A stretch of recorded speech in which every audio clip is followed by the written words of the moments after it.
There is a neuroscientist at NYU named Joseph Ledoux who says that fear is a core emotion in all psychopathology. And I agree with him, but I would probably say that it is the core affect or emotion in all psychopathology.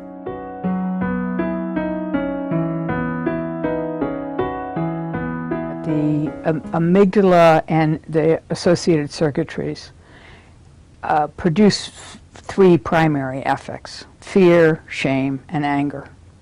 When those are what drive us, we are dysregulated behaviorally. It's hard to think. We are in a state of emergency all the time. It's as if we are always being mugged, or we are always facing down the grizzly bear.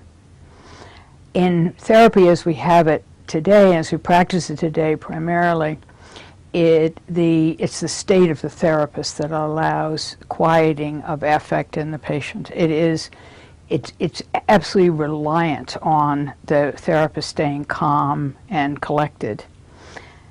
That's easier said than done with this group of patients that fall into the rubric of developmental trauma, because they are so terrified and they are so angry and they are so ashamed that those affects those emotions tend to flood the session and the life and the behavior of the patient. They are the mover.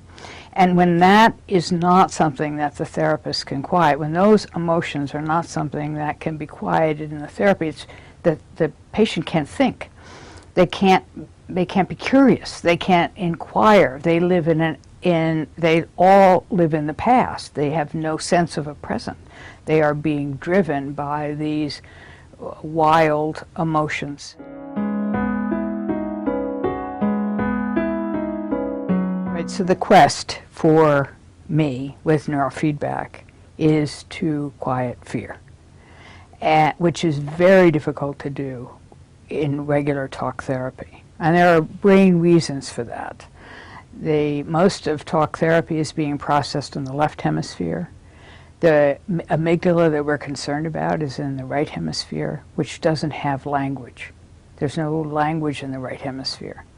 So we are asking in talk therapy that people learn through verbal interactions to quiet a subcortical structure in the nonverbal part of the brain. This is very difficult to do. And so psychotherapy ends up primarily a way to manage the eruption of fear circuitry that's going on in the right hemisphere. Once we can quiet that with biofeedback to the brain, then really therapy can begin. Because before that, therapy has to be devoted to affect regulation, which is very difficult for the patient and difficult as well for the therapist.